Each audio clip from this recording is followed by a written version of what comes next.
are corrupt and then double teaming, and everybody's on two separate teams. They're on their own team and somebody else's team. It does begin to muddy the waters very significantly. You get paid twice.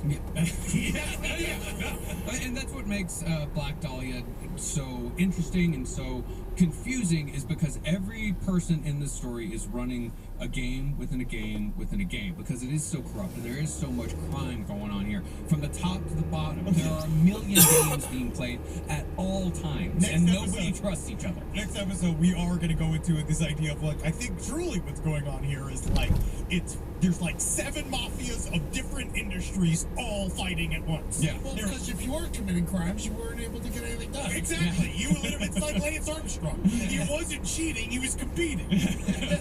Well, now, who did their mother love more? That's what I want to know. Thaddeus. Finis! No, the mother always loves the fuck up more. I guess they're forced to. They're forced to. Yeah. Thaddeus Brown, he was such a looming figure in Los Angeles that on the radio version of Dragnet, Joe Friday referenced Tad Brown as his boss, and Orson Welles based the character of Hank Quinlan in the film noir classic Touch of Evil off Tad Brown as well. Which is not a compliment. No, it's not. And so, with Finis Brown working directly with organized crime and Tad Brown working solely for the interests of the cops, they made an extremely powerful pair that were difficult to stand against if you thought they might not be doing their job correctly. And Tad Brown working solely with Touch of Evil off Tad Brown as well. Which is not a compliment. No, it's not. And so, with Finis Brown working directly with organized crime and Tad Brown working solely for the interests of the cops, they made an extremely powerful pair that were difficult to stand against if you thought they might not be doing their job correctly. And it's probably not a coincidence that they were tossed on one of the most high-profile cases to ever hit the city, and Or at least Finis was tossed on it. Thaddeus was doing his own thing. Yeah. That's what I mean. He was tossed because of his connection to Thaddeus. He was tossed on the case, but why? And who's involved? And now that's Were they the first people to show up? They were the cops to show up. Yeah, They were told to go take care of this body we put there. Well, don't know. We don't know. Like, it might have just been their turn in the rotation, and it just so happened. Like, that's the thing, is that there is the room for coincidence in this case is astronomical. Yeah. Like, there really is so much room for coincidence. Was kind of small.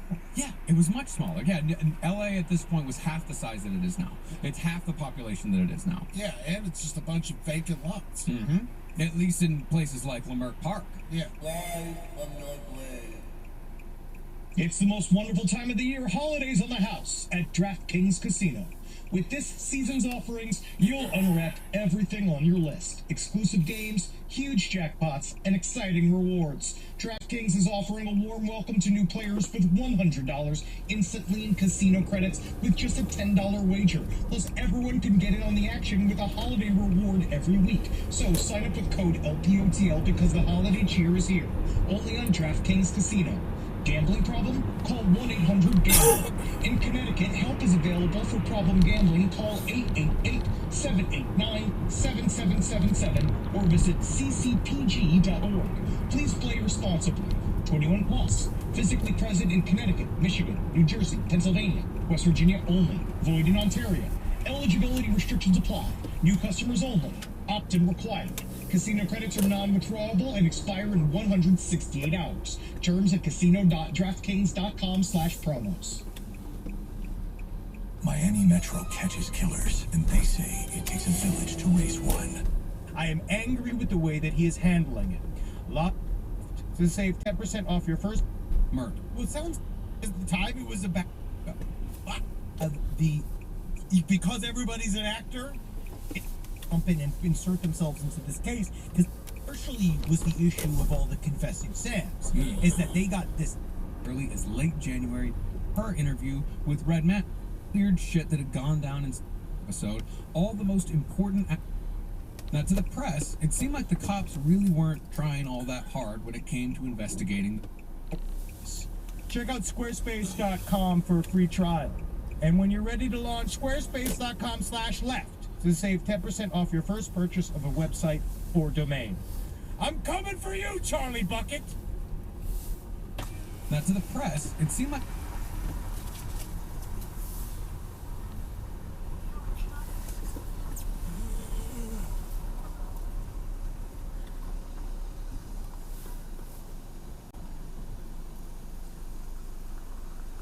Welcome back to Samoa today.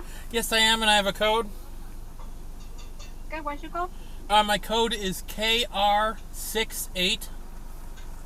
Daniel? Yes. Person of Daniel, thank you. Thank you.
Hello.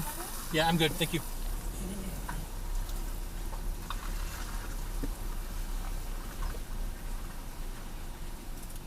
Hi. Yes. Thank you.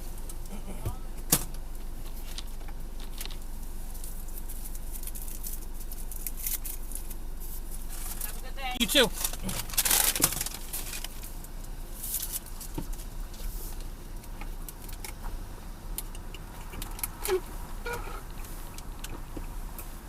The cops really weren't trying all that hard when it came to investigating the Black Dahlia murder, because as we established last episode, all the most important aspects of the case have been uncovered by journalists like Jimmy Richardson and Aggie Underwood. Jimmy's people had discovered all the weird shit that had gone down in San Diego just before Elizabeth's death, for example, and Aggie Underwood had put together a clear timeline of Elizabeth's last days during her interview with Red Manley. The cops hadn't done any of this shit.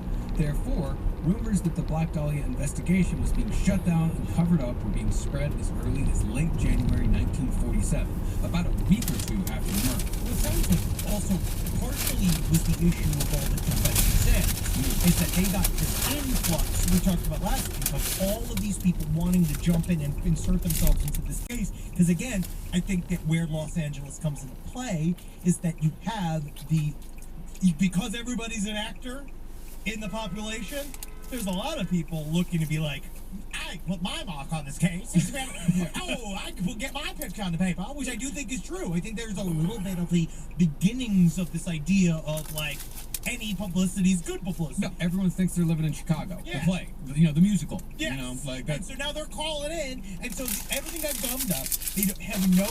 They have no specific forensics because at the time it was a backward science. The body was completely washed clean. They can't figure out what to do, and so now I think that's where we're at. Also, when a murder is this elaborate, it's probably easier to solve. So I imagine that when you go 2 weeks without no fucking clues or no answers, people are definitely asking questions. You think it'd be easier to solve, but what we've talked about on the show time and time again, if it's not somebody that knows the person directly, it's extremely difficult to Which is figure out. most murder, right? Most murder is done by somebody that you know. Yeah. Most of it, like 95% of the time. In one way or another, like you're associated with them, or a lot of times it is someone you know personally that kills you. That's why it's always the husband. It's always the wife. That's what they look for. But when it's a problem, which is in this case probably true, close to a complete stranger, it's harder.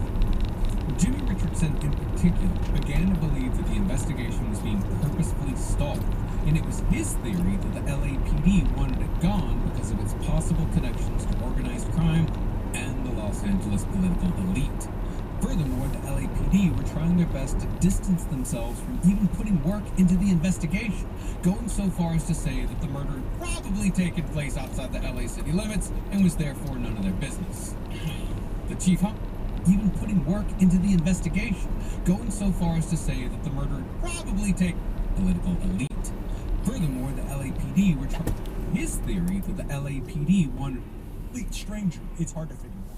Well, Jimmy Richardson, in particular, began to believe that the investigation was being purposefully stalled, and it was his theory that the LAPD wanted it gone because of its possible connections to organized crime and the Los Angeles political elite. Furthermore, the LAPD were trying their best to distance themselves from even putting work into the investigation, going so far as to say that the murder had probably taken place outside the LA city limits and was therefore none of their business.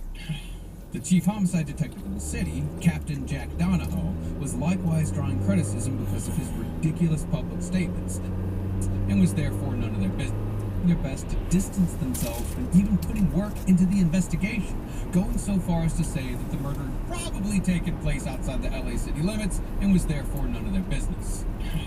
The chief homicide detective in the city, Captain Jack